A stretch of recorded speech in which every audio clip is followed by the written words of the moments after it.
Íslendingar skapa nú mun meiri verðmæti úr uppsjávarfiskum heldur en áður og þá kannski sérstaklega vegna þess að við framleiðum í meira mæli mannamat heldur en dýrafóður og það ósköp einfalt að mannamaturinn hann dýrari heldur en dýrafóðrið. Kæling, hugvit og tækniframfarir gegna lykilhlutverki í þessari auknu verðmætasköpun.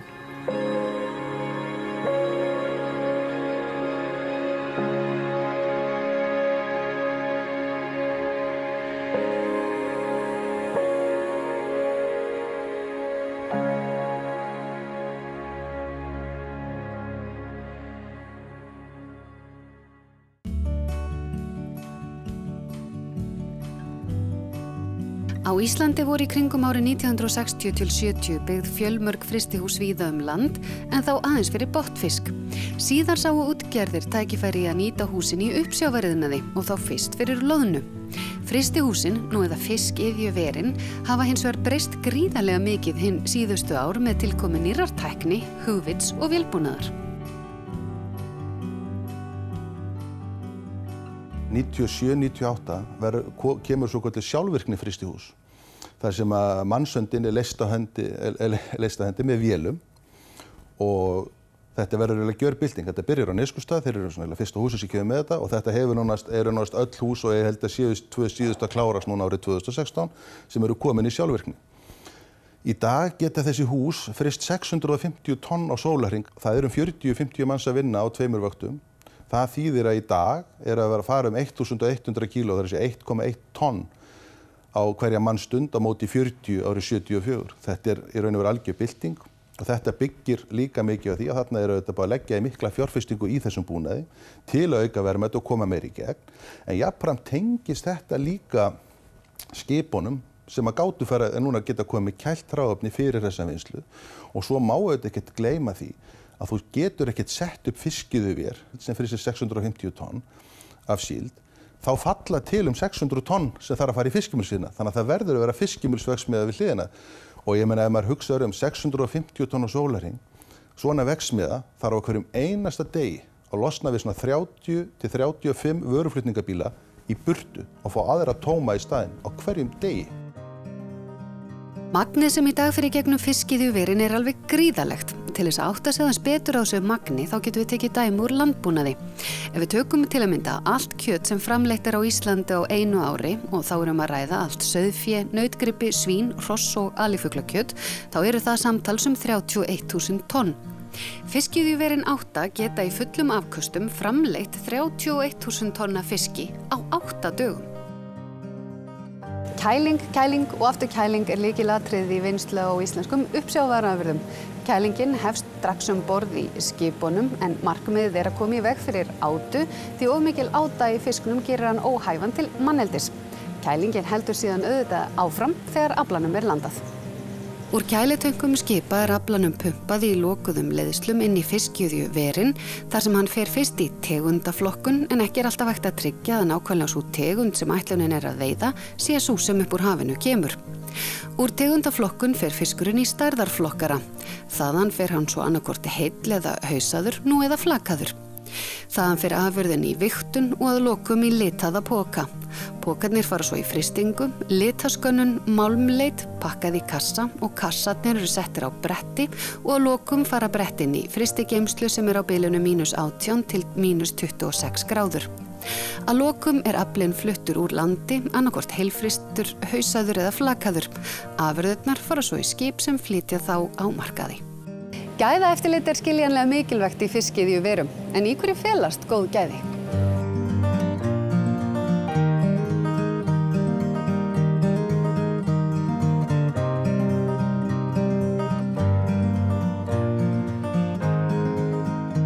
Góð gæði eru náttúrulega stinnur fiskur og ferskur fiskur sem svona góð lykt af og svona beinin, kannski ef maður myndi opna hann, að beinin sé ekki að standa mikið út úr honum og eins og hann sé ekki mikil áta í honum, hann sé ekki búinn að borða mikið og slæm gæði myndi bara vera það, þá væri hann farinn að linast, kannski komin svona einhver svona ekki góð lykt af hann, maður finnur það svona strax, en stundum þetta kannski svona, maður stundum svona í vafa og þá þarf maður svona að leita sér stundum svona smá aðstoðar því að auðvitað vill maður ekki framleiða eða gera neitt sem stenst ekki gæðakröfur.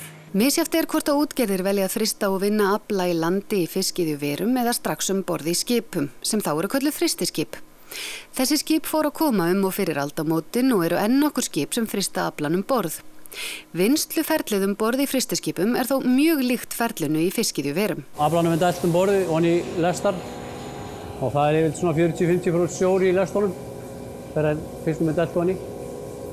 Og þegar hann kominn þar og þá byrja vélstjórnar að kæla aflan og niður í svona -1 og svo byrjum við að sprauta honum hérna upp í kar, móttökukar og keyrum hann svo inn á flokkarann þar sem fiskurinn flokkaður eftir stærð og svo fer hann þaðan inn á vélarnar þar sem hann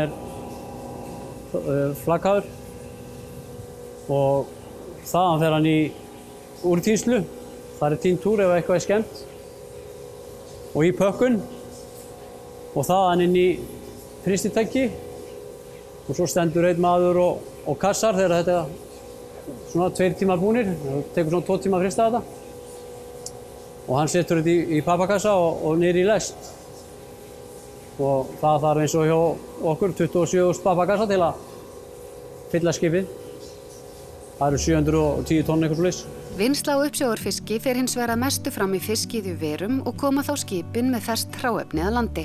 Þeir sem voru til dæmis eins og við, þar sem við með fiskimjölsverksmiðju í landi og menn voru að salta síld hérna í tunnu töluvert og frysta að hluta líka, að þá í rauninni hentaði miklu betur fyrir okkur og okkar mynstri að fara í uppbyggingu í landi í staðinn fyrir að fara með út á sjó. Þannig að þegar að menn á að nýta fjárfestinguna eins og var upp úr 94, 5, 6, 7, 8 maður verður að frysta mjög mikið af loðnu að þá kom svona ákveðið gullgrafræði og menn sumir þorðu að taka stökkið og fjárfesta og við stöndum náttúrulega inn í húsi sem síðan þá sko og þá í rauninni þorðu menn að fara í það sjálfvirknivæða þetta og gera þetta svona nógu stórt því að þetta í eðli sínu pjúra massaframleiðsla og byggir bara á magni og hraða og í rauninni sem fæstum höndum líka því að stykkjafjöldin sem að fara hérna í gegn býður ekkert upp á það að sé verið að hantera þó sé ekki nema eina blokk sko. Kæling eins og áður segir algjört lykilatriði í vinnslu uppsjávarafurða en ólíkt því sem maður geti haldið þá eru til fleiri en ein leið til að frysta fisk. Hér á landi velja útgerðir annaðhvort íslensku leiðina, norsku leiðina eða blöndu af báðum leiðum. Íslenska leiðin hún byggist á því að nota sjálfvirka blötufrysta og rauninni mikilli sjálfvirkni í því að flokka og vigta fiskinn og pakka honum og það eru mjög fáar hendur sem koma að því að vinna þessi 1000 tonna sólarhring, það eru 25 manns eða eitthvað svoleiðis á vakt í verksmiðjunni. Á meðan að norska leiðin, hún svona kannski meira gamaldags þó hún sé alveg fullgild í sjálfu sér en þar pakka menn fiskinum í kassa og stafla í rekka og síðan fiskinum keyrt inn í stóra klefa þar sem hann frystur á svona 14 til 18 klukkustundum á meðan hann cirka 4 tíma að frjósa í sjálfvirku blötufrystunum. Öll íslensku húsin nema eitt hafa valið það sem við köllum íslensku leiðina. Norska leiðin náttúrulega í sjálfu sér alveg jafngild aðferð. Íslenska leiðin örugglega dýrari í stofnkostnaði en rekstrarkostnaðurinn lægri, það cirka 25% minni orkukostnaður. Og svo koma inn í þetta alls konar rök eins og sölu á afurðum. Margir segja að sé auðveldara að selja afurð úr norsku leiðinni heldur en íslensku. En menn væntanlega bara skoða þetta vel og leggja niður fyrir sér hvaða leiðir vilja fara og standa svo með sínum ákvörðunum. Vinnslustöðin í Vestmannaeyjum rekur eina fiskiðjuver landsins þar sem að norska leiðin alfarið notuð í kælingu. Það sem réði miklu þessa ákvörðun fyrirtækisins voru skilaboð frá kaupendum, ekki síst á Asíumarkaði, sem töldu að meira fengist fyrir fiskinn með blástusfrystingunni norsku en íslensku blötufrystingunni. Nágrannar vinnslustöðvarinnar í Vestmannaeyjum, þar að segja Ísfélag Vestmannaeyja, valdi ekki norsku leiðina eins og vinnslustöðin, heldur þá íslensku, líkt og önnur fiskiðjuver hér á landi. Ja, við erum á 2 stöðum á landinu, Þórshöfn og svo hér í Vestmannaeyjum, og höfum valið það sem kallað íslenska leiðin hér í Vestmannaeyjum. Það er að segja skápa frá Skaganum og búnað sem tengist því. Aftur á Þórshöfn erum við með svona, má segja, blandaða leið. Við erum með gamla kerfið íslenska og svo erum við með stóran blástursfrysti, þar sem við getum fryst bæði 20 kíló, alveg upp í 20 kílóa kassa og niður í einstaka fiska.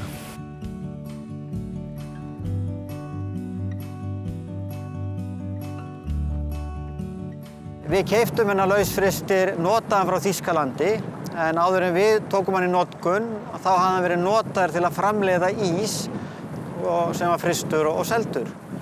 En við keyptum hann hingað 2012 og breyttum honum aðeins og erum að nota hann til að í rauninni meira og minni allt sem við gerum. Frysta makríl og síld og loðnu og þá notum við hann eins og blástursfrystir oftast nær, en getum líka nota hann í þær tegundir eins og hefðbundnu lausfrystir. Þannig að afköstin eru gríðarlega mikil og sem kannski ekki síður að hann að framleiða mjög góða og flotta vöru fyrir okkur. Sjálfvirknivæðing fiskiðjuvera í rauninni alveg ótrúlegt ævintýri og þá ekki síst fyrir þær sakir að þar má finna svo mikið af íslensku hugviti. Fyrirtækið Skaginn á Akranesi hefur til að mynda þróað vinnslubúnað í fiskiðjuver bæði hér á Íslandi og í Færeyjum.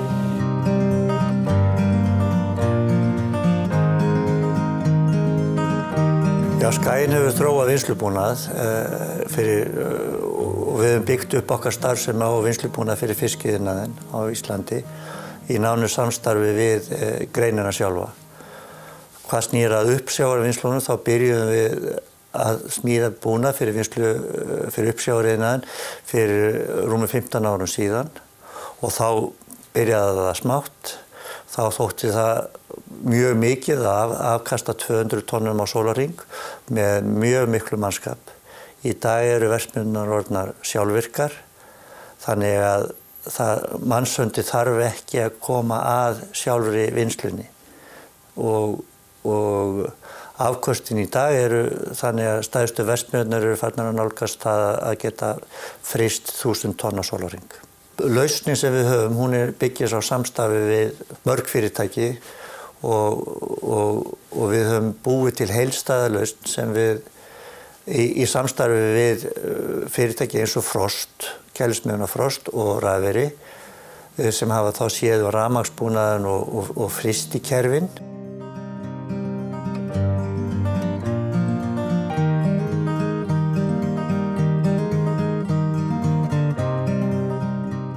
Við hönnum og setjum upp sjálf frystikerfið. Þeir eru með fristana og allar pökkunar og flokkunarlínurnar og svo hefur það bara verið þannig að Rafeyri hefur alltaf séð allan okkar rafbúnað. Menn hafa kannski komist í einhverja æfingu, menn hafa bara náð vel saman. Við höfum verið og náttúrulega slippurinn verið í grósku undanfarið þannig að og reynslan liggur hérna í sjávarútvegi þannig að einhvern veginn hefur þetta orðið þannig að við bara höfum átt í mjög góðu samstarfi við mjög mikið með Frost og svo núna seinna með Skaganum. Samstarfi sem snýr að því að búa til heildarkerfi hófst í rauninni þegar við tókum að okkur fyrsta verkefnið okkar í Færeyjum þar sem við fórum og seldum heila verksmiðju. Í framhaldi af því þá seldum við aðra og umfangið í hverju verksmiðju er gríðarlegt því að vi erum att tala om fjárfestingu á 4 miljard. Så och den här Skaginn-projekt det var alltså det hade byggt en sån fabrik för så och det hade så ett komplett projekt som de kunde tillbyda Pelagos och det var det som man faktiskt accepterade. Det bästa med denna fabrik är selvfølgelig att den är mer modern och den är mer automatiserad. Det vill säga att den fabrik kan producera mer forskjellige størrelser till de specifikationer som kommer från våra kunder. Och vi packar det akkurat så som våra kunder vill ha det och så vidare. Och det att man kan arbeta hurtigt är också det att man kan ta vara på kvalitet så att den inte blir gammal och så vidare. Och det är det som faktiskt är helt fint med denna fabrik att man kan producera så att man får det produkt som man önskar till kunden. Samarbete med Island har gått fantastiskt gott. Vi har mycket goda erfarenheter med samarbete med Island. Och detta sällskap här, det har att som sagt fick all sitt utstyr levererat av Skyen från Island och från Frost och från Rauere. Och det fungerar fantastiskt fint. Och i tillägg så är den fabriken också finansierad i Island. Också finansierad av Arion Bank. Så det fungerar fantastiskt fint. Síðasta verkefni sem við unnum saman, það er það að við smíðum heildarkerfi fyrir Eskju og Eskifirði sem á að geta afkastað 1000 tonn á sólarhring. Það er ekkert sjálfgefið að byggja upp eina verksmiðju á 7-8 mánuðum frá því að þú skrifur undir samning og fiskurinn byrjar að flæða í gegnum húsið. Og það gerðum við til dæmis eins og í Eskifirði, það er 7000 fermetra hús er byggt. Og búnaður settur í húsið og vinnsla byrjar. Það er styttri tími heldur en tekur bara fyrir að byggja íbúðarhús á Íslandi í dag. Og svo kann man að segja frá því að Hugvit sem hefur þróað í samstarfi við íslenskan iðnað, uppsjávaraiðnaðinn, verður síðan útflutningsvara á búnaði. Já, það er náttúrulega uppsjávaraiðnaðurinn er þannig að þú vilt alltaf geta aðeins meira. Þetta er eins og fíkn, sko, ef þú ert búin að ná að afkasta 400 tonn, þá viltu bara 500 tonn. Þegar þú ert búin með 500 tonn, þá viltu bara 600 tonn. Og svo koll af kolli, þannig að þetta verða alltaf færri og stærri einingar sem taka og afgreiða þennan afla. Framleiðsla á heilfrystum fiski og flökum er ekki eina leiðin til að framleiða uppsjávarafurðir til manneldis. Loðnuhrogn er önnur uppsjávarafurð sem skilar miklum verðmætum. Áður var vinnsla á þeim mjög mannaflsfrek. Miklar tækniframfarir hafa orðið í þessari vinnslu líkt og við heilfrystingu og uppsjávarfiski. Árlega eru fryst 10 til 12.000 tonn af loðnuhrognum á Íslandi sem skila 5 til 6.000 milljónum króna í útflutningsverðmæti. Já, svona þegar loðnuvertíð bregst ekki. Loðnuhrognin fara að mestu til Austur-Evrópu og á Asíumarkað. Japanar vilja fyrst og fremst hrygnu og vilja hafa hrognafulla hrygnu og sem mest af hrognum og að þau séu sem best. Og það er einmitt þannig að þegar loðnan er hérna rétt við bæjardyrnar hjá okkur, fyrir austan eða vestan Vestmannaeyjar, þá er hún yfirleitt í besta ástandinu fyrir Japansmarkað. Svo að gæðin hennar eru mest þá. En það er sá tími sem að bestur er fyrir þetta og það er venjulega svona 10 til 14 dagar sem við höfum til þess að vinna loðnuna fyrir Japansmarkað í hrygnuna. Strax í kjölfarið er svo hrognatíminn og þá tökum við löndum hérna gríðarlega miklu magni. Hrognanýting er svona 10 til 14-15%, eitthvað svoleiðis. Í heilum farmi fer eftir hlutfalli hrygnu í farminum og sjómennirnir eru þá að reyna að eldast við það að finna torfur sem eru fremst, sem ganga fremst, því þar eru venjulega mesta magnið af hrygnunni. Og það skýrir hvers vegna það er meira magn af hrognum í farminum heldur en öðrum. Og þá er það þannig að til þess að vinna eins og við höfum afkastagetu fyrir það bil 200 tonnum af hrognum á sólarhring, þá þurfum við að landa og vinna og skera eða kúta 2.000-2.500 tonn, eitthvað svoleiðis. En loðnuhrognin hafa nú ekki alltaf verið talin mjög merkileg og enduðu jafnvel bara sem rusl á bryggjum, en Hjörtur Hermannsson mæta vel eftir því í Vestmannaeyjum og við skulum fá hann aðeins til að rifja upp hvernig fólk leit á þessi loðnuhrogn í kringum árið 1970. Já, manni fannst þau nú ekki merkileg loðnuhrognin til að byrja með þeim. Japanindi sem voru hér yfir frystingu, þeir spændu þetta upp í sig eins og þetta væri nóakonfekt og sölumiðstöðin gerði samning við japansk fyrirtæki og stofnaði reyndar til samstarfs við japanska aðila í Tókjó og kom þar á fót fyrirtæki til að selja sjávarafurðir, aðallega loðnu og loðnuhrogn til að byrja með. Þegar þú hugsað tilbaka til bara þín hérna að vinna í Eyjum 1970, hefðirðu getað ímyndað þér hver útflutningsverðmætin á loðnuhrognum yrði árið 2016? Nei, langt í frá. Það alveg langt í frá. Þegar jafnsandi voru hlaupandi hérna með grisjupoka allt og láta þetta síga úr þessu vatnið og reyna að þurrka þetta og allavega, maður datt ekki í huga að þetta svona mikið verðmæti.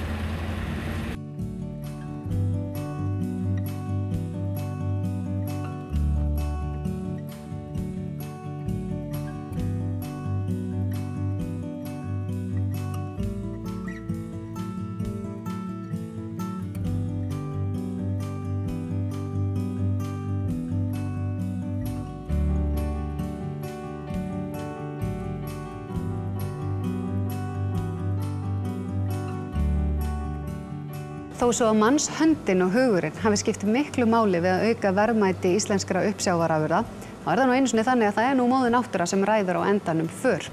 Tilkoma nýrra og verðmæta stofna á Íslandsmiðum hefur nefnilega skipt gríðarlega miklu máli. Eins og til dæmis makríllinn sem við þekkjum kannski flest, en við Íslendingar fórum að nýta hana einhverju ráði árið 2006. Sjómenn höfðu þó áður orðið varir við makríllinn en það vissi í rauninni enginn hvað var mikið af honum, hvar var hægt að veiða hann og hvort það væri hægt að skapa úr honum verðmæti. Fyrirtækið Huginn í Vestmannaeyjum var að leita verkefna fyrir skipið sitt Huginn Vaffe og fór útgerðarstjórinn að velta því fyrir sér árið 2003 hvort að makríllinn væri málið. En það var ekki alveg einfalt mál að komast að því. Til dæmis byrjuðum við fyrstu svona pælingarnar árið 2003 ætluðum við að fara að taka smára svona túr með Hafró sem var ekkert úr. Síðan þá fórum við að heyra hérna að það hafi verið makríll hérna svolítið á handfærin hérna í kringum Eyjar svona 2004 og 2005 þá græjuðum við tókum þátt í að græja eitt svona smábát hérna á handfæri fyrir sig til að pröfa þetta. Fórstu sjálfur? Fór sjálfur, en báturinn var bara ekki nógu hentugur, hann var svolítið seinni í förum og svona eitthvað og þetta var nú svona svolítið mikið skont í myrkrið en þetta var greinilega hægt sko. 2006 þá verðum við var við þetta aðeins inn í færeyskulögsögunni þegar vorum að elta síldina þar alla leið, norskildugusíldina. Þannig að þá alveg svona fór sko allt í gang í hausnum á okkur að reyna nú að fara að setja kraft í þetta. Meira sér þarna ekkert að áður hafði við sendt, þá var þetta sjávarútvegsráðherra smá tölvupóst það að nú væri kominn tíma að fara að tékka á þessu því að þetta væri greinilega að birtast hérna. Fékkstu svör frá ráðherra? Nei, ekki bófs. En hvað gerirðu þá? Þá fór ég nú og hitti þá í Hafró, fór bara á fund til þeirra 2006. Síðan 2007 þá fórum við að vera meira varðveita hérna inn í íslensku, aðeins komið meira inn í íslensku lögsöguna og þá vanalega svona í júlí þá síldin óþægilega feit og leiðileg þannig að við ætlum að taka smá stopp. Lönduðum hérna á Eskifirði og svipað leyti heyrðum við að einhverjum bátum hérna austur á grunnum og hérna austur undir Berjafjarðarál og þar sem höfðu orðið var við vaðandi makríll þar. Þannig að við ákváðum bara að reyna að fara þá bara í einn túr og pröfa þetta almennilega hvort við getum þá veitt þetta bara, reyna að veiða þetta bara sér. Þetta væri þá ekki í einhverju blandi með öðru fiski. Og þegar þetta var svona einhvern veginn að gufa upp, eins og kallaðir, minnka veiðin, þá töluðum við Hafró að þeir kæmu þá og við myndum þá bara reyna að taka hérna eitthvað með Suðurströndin því þetta var allt búið að veiðast þarna austarlega tildulega. Og þeir komu að borð tveir frá Hafró, einn frá Hafró, einn frá Fiskistofu minni mig. Og við tókum svona rúnt hérna með Suðurströndinni.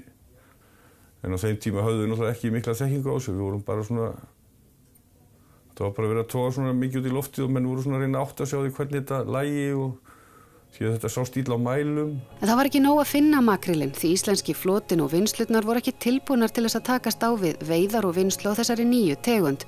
Tækjabúnaður sem notaður við uppsjávarveiðar nefnilega ekki endilega svo sami milli tegunda. Til að mynda þurfti annars konar leitartæki eða svokölluð astiktæki, annars konar veiðarfæri og annars konar vinnslu. En mikið vatn hefur runnið til sjávar síðan Íslendingar fóru fyrst að veiða makrílinn og útflutningsverðmætin orðin veruleg. Hvað eru útflutningsverðmæti íslensku þjóðarinnar á makríl í dag? Cirka 90 milljarðar á ári held ég. Hefði dottið í hug þegar þú ákast að skjótast í handfæraveiða túr og tjekka hvort þú væri hægt að veiða makríl á handfærum og það myndi allt saman gerast? Nei, en það var svona, maður kannski ekki hugsaði einhverja tölur, en maður hugsaði alveg maður góðan fyrirtækinu í einhvern stand. En hvað, þú verðist vera spámaður í þessu að einhverju leyti. Hvað, sjáum við einhverja nýja gull, silfur eða brons hafsins í framtíðinni? Gæti komið allt í einu bara einhver önnur tegund? Jú, er það ekki bara, ég held það. En ef við leitum ekki, þá gerist ekki neitt. Hvernig hægt að skapa meiri verðmæti úr því sem við Íslendingar veiðum án þess þó að ganga á náttúru sjávar? Þetta það sem í rauninni yfirvofandi alltaf í íslenskum sjávarútvegi og við höfum fjallað ýmislegt þessu tengt í þessari þáttaröð, talað íslenska hugvitið, tækniframfarir, aukna nýtingu, að hækka okkur í verðmætapíramídanum og það auðvitað hvað náttúran gerir með því að senda okkur nýjar tegundir inn í lögsöguna. En það fleira sem skiptir máli í þessari verðmætasköpun því sölustarf, markastarf og viðskiptasambönd ekki síður mikilvæg. En það einmitt umfjöllunarefni næstu þáttar Auðæfi hafsins, uppsjávarveiðar á mannamáli.